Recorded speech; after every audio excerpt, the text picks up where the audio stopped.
So most of you hopefully saw my email yesterday about Docusign Templates. So they just released that we can now make templates for you, which is super exciting. It'll make your guys' life so much easier, hopefully. So I'm going to focus on that since it's new. I've done lots of trainings on Docusign. So if you're still at the beginning stages and the templates are too overwhelming for you, there's lots of recordings on our YouTube channel of the regular Docusign training. That's just kind of from point A to point B, get your signatures done. So I am going to switch gears and focus on the templates this time, just because we've done the other one a lot. Okay, so as you should know, to start a room in Docusign, you start in Command, and you start by creating an opportunity. So again, if you click the red KW, it expands the menu so you can see what these icons mean. So we're going to go to Opportunities, and we're going to create an opportunity. To create an opportunity, you do have to have at least one contact in your contacts because you have to link the client to the opportunity. So an opportunity is basically an opportunity to make money. So it could be someone called you and they want to list their house. It could be you met someone at a party and they mentioned that they're thinking about selling, but they're doing renovations first. That's still an opportunity for a listing, so in turn, an opportunity to make money. There's different phases that you can choose to put your opportunities in. So cultivate would be the very beginning stage. Someone that you met at the party said they're thinking about it, but they're doing renovations still. That's someone you'd put in the cultivate phase. You need to stay in touch with them, keep reminding them that you are a real estate agent, that you can help them. An appointment obviously is if you've got an appointment with them, an active listing, a listing that you have an accepted offer on, and then closed. So you can input opportunities in both listings and buyers. So let's go ahead and create one. So everybody only belongs to one market center. So you're only ever going to choose Keller Williams Select Realty. If you're on a team, you will attach your team to it. Then for opportunity type, you're just choosing if it's a listing or a buyer. We don't really deal with landlords and tenants in Nova Scotia, so listing and buyer would be the only options for us. I'm going to do a buyer. The owner, if you're an individual agent, you are always going to be the owner. If you're on a team, that's up to how your team functions. So it could be you or it could be your rainmaker that owns this opportunity. So then you're just going to attach a client from your contacts to this opportunity. So in this case, Alex is thinking about buying, so that's why I'm attaching him. You can add a co-buyer. So if it's a couple, you can attach two people. An opportunity name. So this is important for Docusign because whatever you name this opportunity is what your room in Docusign is also going to be called. So you can call this whatever you want. It does default to the name of your client and then buyer or listing.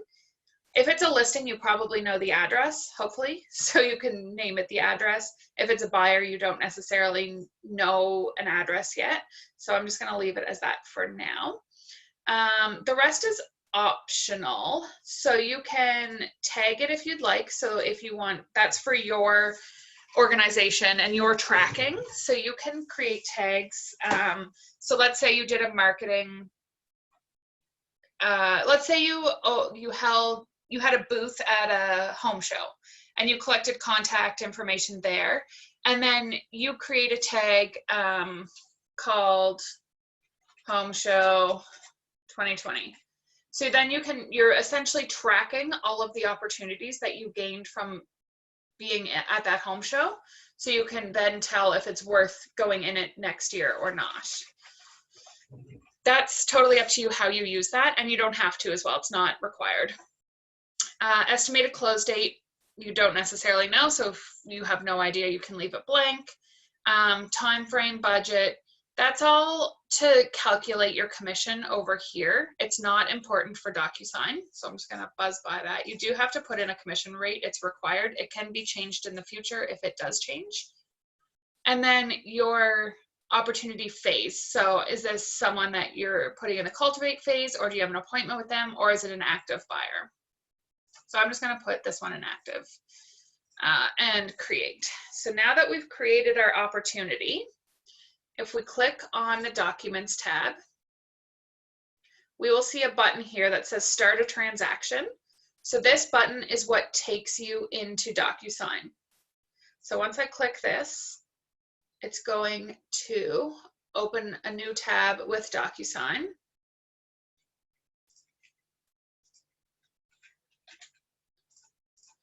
It may or may not ask you to sign in. I'm signed into so many different accounts all the time that it never knows where I'm trying to go. So I always have to sign in.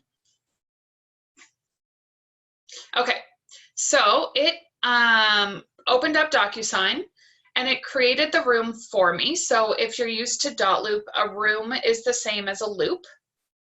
Like I said, it's going to have the same name as your opportunity had. So Alex Malcolm Buyer. I'm directly in the room now.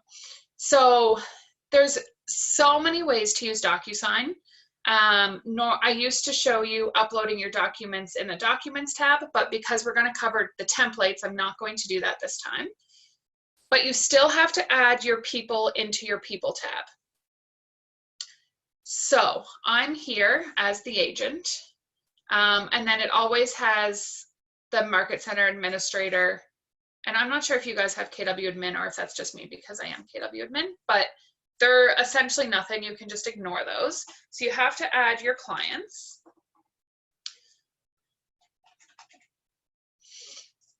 So Alex is my buyer.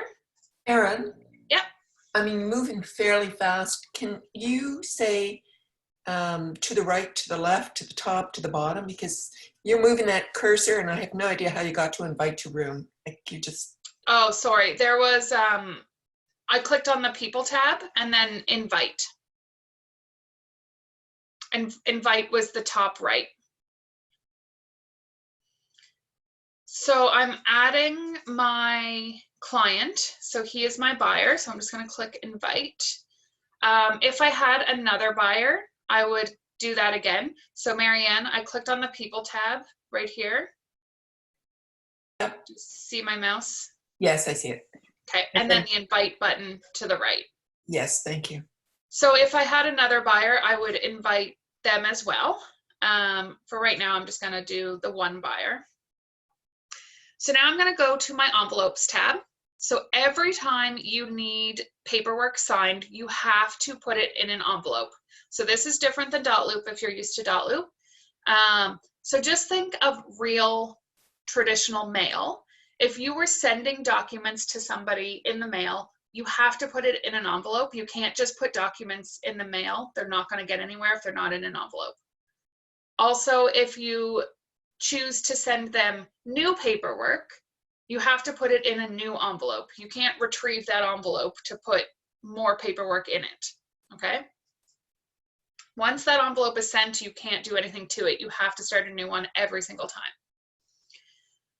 So I'm going to click on the Envelopes tab, and then I'm going to start a new one. So I'm just going to click New to the right. So envelope details we're going to fill out here. So the envelope name. Now this is going to be what type of paperwork you're putting in this envelope. So we already know that it's related to my buyer named Alex Malcolm. That's the name of the room. We don't need to name our envelope that again because the envelope is in the room called Alex Malcolm Buyer. So envelope name would be maybe buyer docs. So if we're getting the WWR and the BDBA signed, because we just started working with a new buyer, this would be buyer docs. If we're writing an offer on 123 Test Street, and that's the documents that we're sending him, we would name it offer 123 Test Street. Okay. So here's where things changed when we started using templates. So when we add our documents to the envelope, we are going to click on Use a Template. We used to click on Room Docs because we added the documents into the Documents tab, so they were already in the room, but we're going to choose Use a Template for now. And again, you guys can use this whichever way you want. There's so many ways to use it. All of the trainings that we've done before, we've clicked Room Docs at this point. So I'm just showing you the other way this time. All of the old trainings are recorded and put on the YouTube channel. So you guys can watch those ones if you find it easier. Okay, so I clicked on Use a Template, and I'm going to click Shared with Me.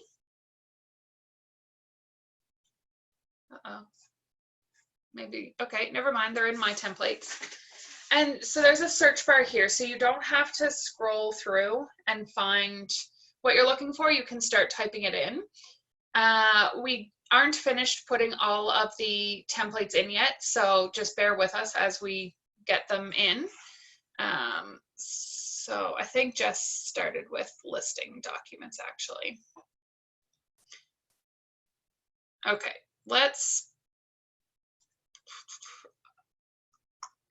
so this isn't gonna go along with my story that Alex is a buyer anymore because I only have listing documents in here. But so let's choose residential input form, an SDBA, and then working with a realtor. So I'm going to add selected.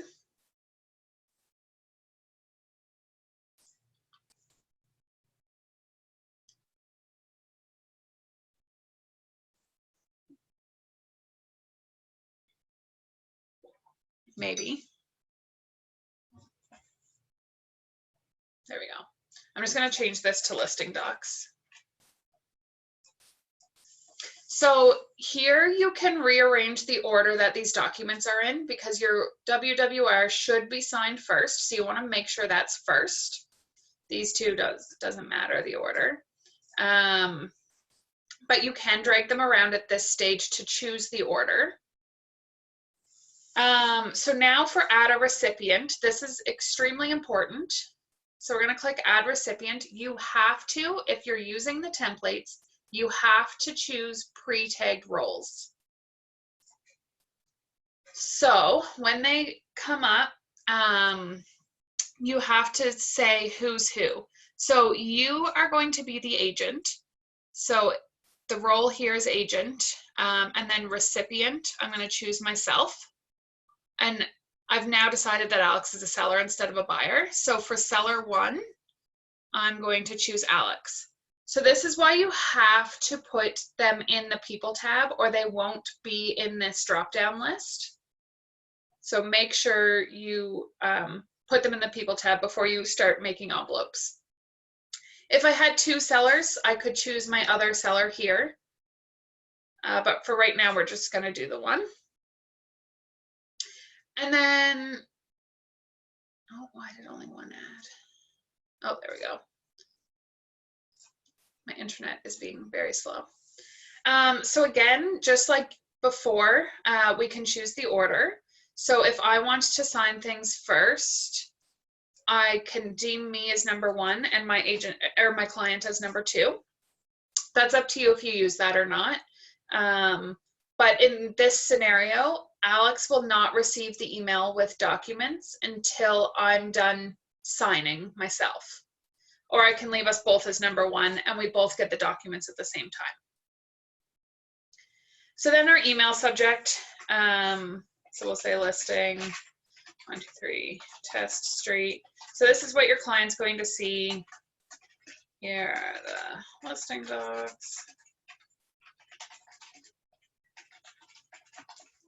Whatever you want to say to your client. So now we're going to click next. It's going to open up those 3 documents.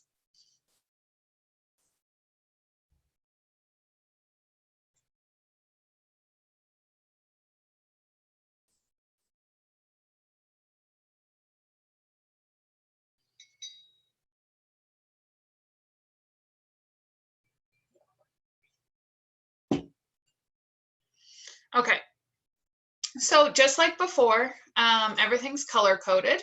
So when you click up in the top left, this drop down, it's going to be all of your people that you inputted, and then the color associated with them. So I, the agent, am yellow, and Alex, my client, is blue.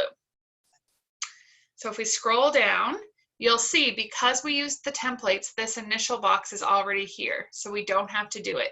And because we used the pre-tag roles, it knows that, like I said, that Alex was my seller, and it knows that the seller has to initial here. So it automatically made it blue for Alex to initial there. We come down to the next page. So in the templates, we put Keller Williams Select Realty already in there, since that applies to everybody. There's no need for you to type it in every time. We've automatically checked off designated agency because that is what we are. So you guys shouldn't be choosing common law. So here you'll see it says full name and it's yellow. So I'm the yellow field. And so when this is signed, it's going to fill in Aaron Malcolm as the real estate representative. So you don't have to type your name in every time. Whoever's deemed the agent, it will fill their name in here. And again, it knows that the seller has to sign here, and we deemed Alex as the seller, so it's already blue for him to sign. So we just didn't have to do anything on this WWR page. It's all done for you. That's why the templates are going to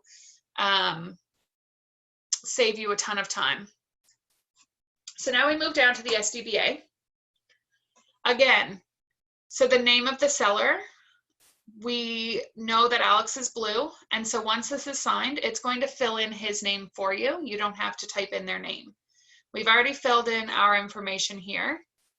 Actually, I'm going to remove the address for everyone who's not in the Bedford office, so you can type in the address that applies. The email, it's automatically going to fill in your email that's associated with Docusign.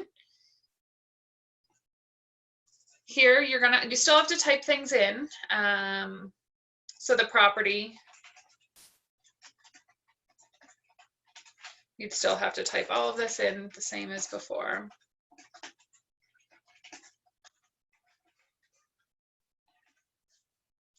The PID number you're going to have to type in. Sorry, something just came up in the chat. Let me check that.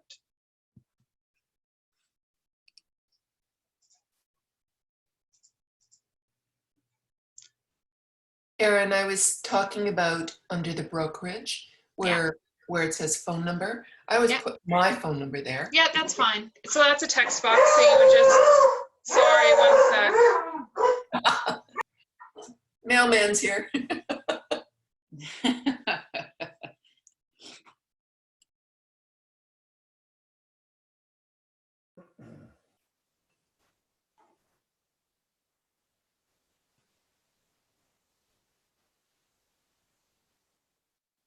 Sorry about that. Yeah, Marianne, so that's a text field, so you can just type in your own phone number there. So yeah, you'd still have to fill in everything that's obviously not standard, everything that changes. Actually, we can put your name there instead. But the signatures and initials, so again, blue for Alex to initial there.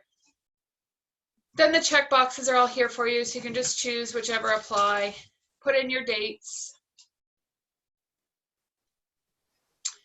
So these boxes that are outlined in yellow and not fully yellow mean that we've deemed them as optional when we've created the template.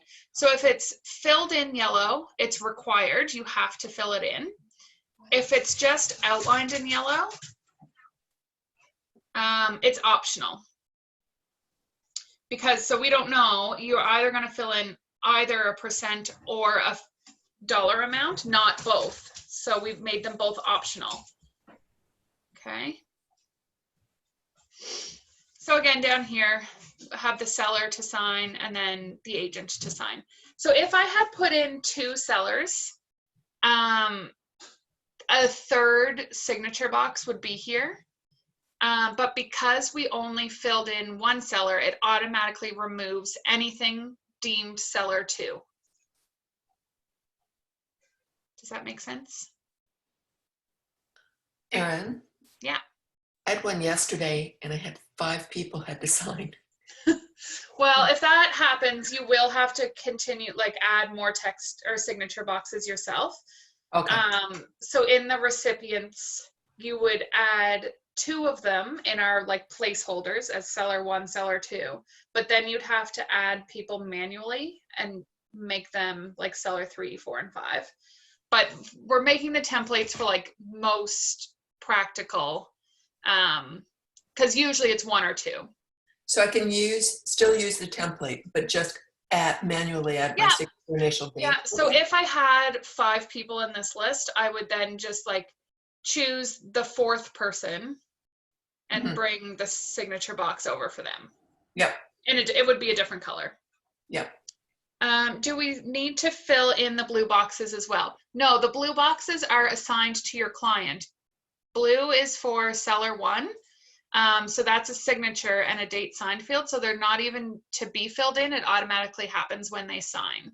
Now, when we build the PDS, we will do a lot of the text boxes as seller 1, so that they can fill it in instead of you. So in that scenario, you're still not going to be filling it in because it's for your client, but they will actually have to type things rather than just signing. So again, down here, the fully yellow are required. The outlined in yellow are optional. So yeah, you still have to fill it out, obviously. But all of the text boxes are there for you. You don't have to drag text boxes over. You don't have to fill in the initials everywhere. So here you're just going to come through and like check off the ones that are apply. Yeah, and if there are any boxes that are in your way and you don't need them, you can click on them and click delete on your keyboard and it will remove them. But if we deemed them as mandatory, then they probably are mandatory. So you should fill them out. Does that make sense to everybody?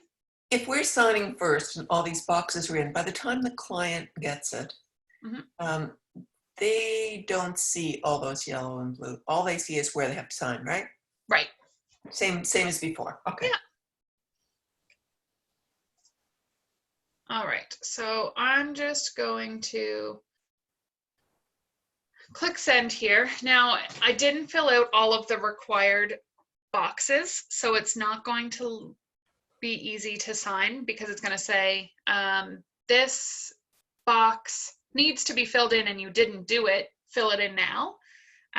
So signing it will be a little bit much. Alex, can you sign as well, please?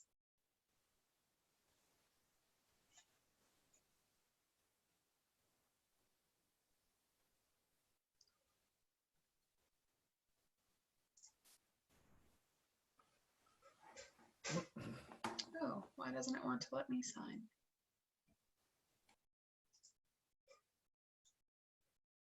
Oh, I'm logged into a different account. That's why. All right, just let me. I have to make the templates in Linda's account and I'm still logged into Linda's account. But said that I have to sign under my account.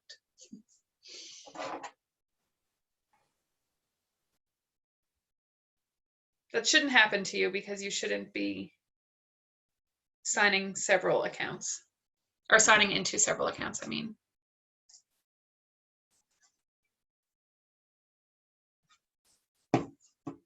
That should be all signed now. Thank you. Oops, that was not the right room. Actually, I'm just going to do this on my phone.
Sorry about this, guys.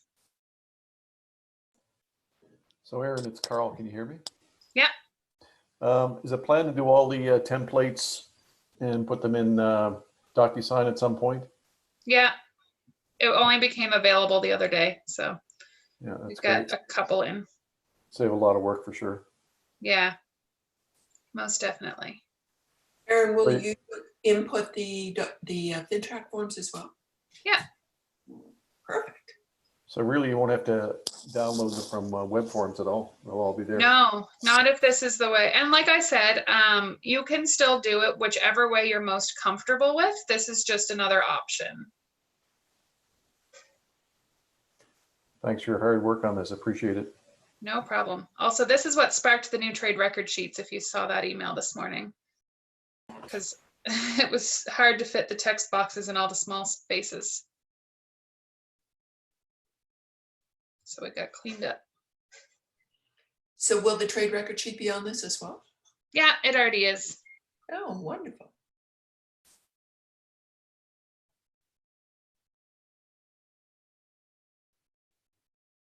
All right.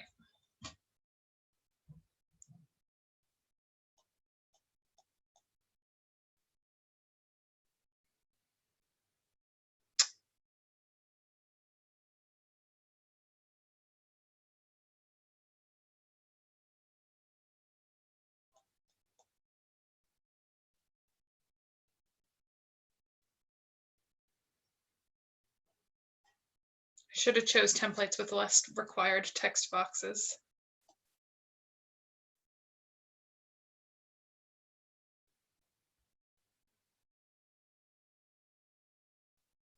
There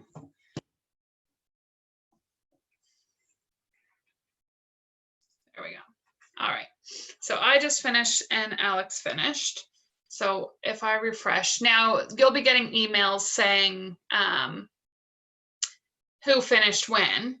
You don't have to just sit here and refresh your Docusign. Why is that saying I didn't finish?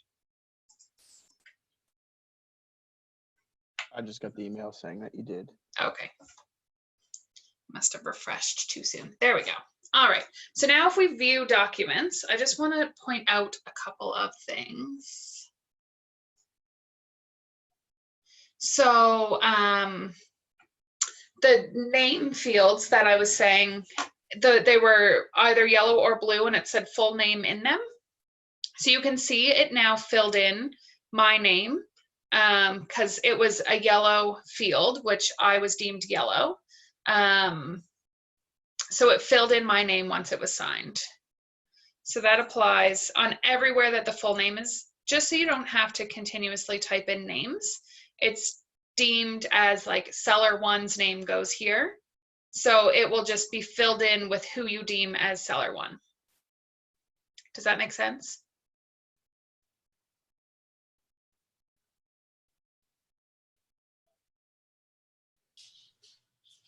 Yes, that saves a lot of time. Perfect. Okay, I just want to show you one other thing that I just learned. Let me see if I can get out of here. All right, let me, something little, but it made me happy. Hopefully it makes somebody else happy. Let's just upload a document. I'll use the new trade record sheet for fun.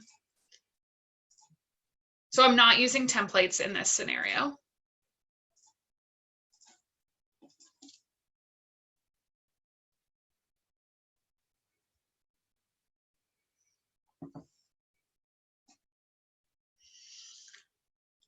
Okay, so if you had to input your own text boxes, so if you're not using templates for whatever reason, maybe it's a different document or whatever, and so say you're trying to line these up the best you can, but you're not very good at it, you can highlight them all. So to do that, I just clicked and dragged, and now see how there's a box around all 4 of those fields?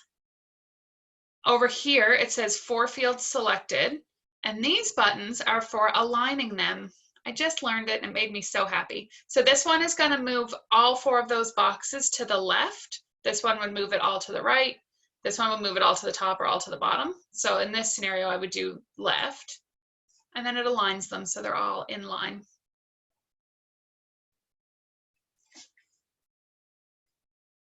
Nobody's excited over that. For all you high OCD people. Yeah, it made me very happy when I figured that out. Yes, that would make me very happy too, Erin. You're not Yeah, alone. especially like lists of checkboxes. You can align them so they're all actually in line. Yeah. So great. I used to work in topography many, many years ago, so it makes me happy too. And then just remember, you can always click this pencil to get the line field if you ever need to cross something out. You could still do that on templates, because there's still going to be scenarios where you need to cross things out or change things. The templates are going to be for like most common scenarios, like 5 sellers. We can't make templates for 5 sellers because it would just be a mess. So those random times when you do have 5 sellers, you'll just have to input extra fields. Does anybody have any questions?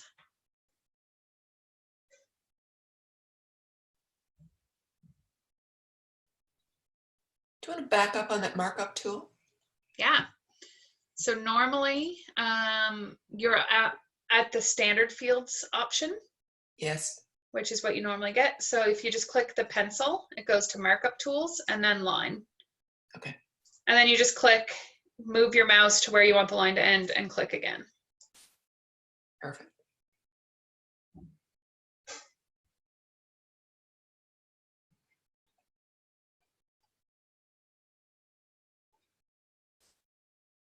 No more questions?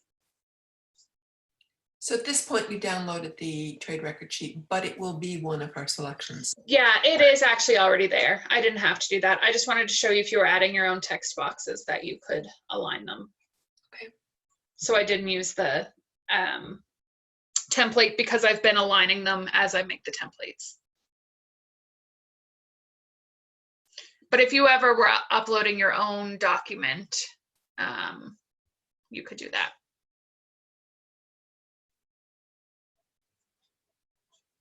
So I've never used the download additional documents, but I'm just trying to think of what one I would be sending to us. I wouldn't be sending any to a seller. No, I mean, it would be like if some people will upload like power bills or tax bills or whatever, and have the buyers initial it just to prove that they saw it. So if you were uploading something like that and you wanted the initial boxes aligned, you could do that. Okay.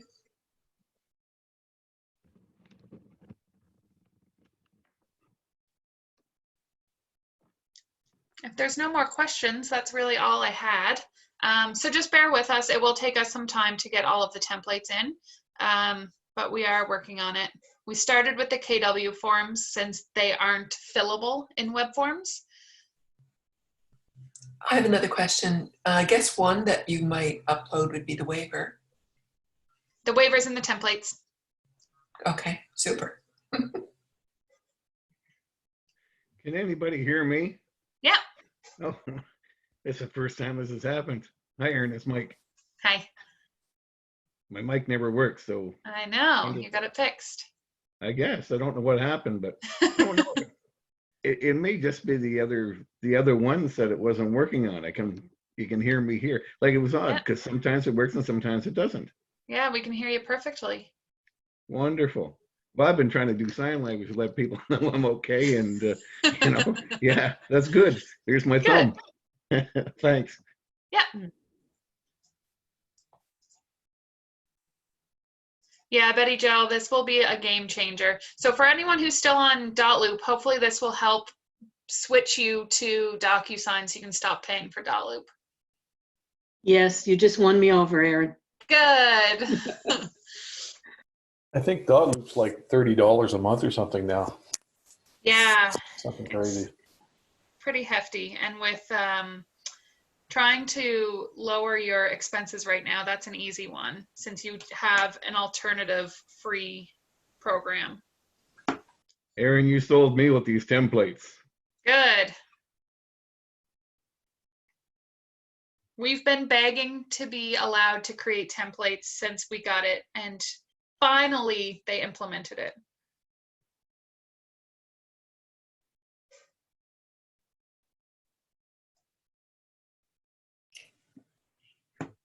All right, well, I'm gonna log off if there's no more questions. I'm glad this helped everybody.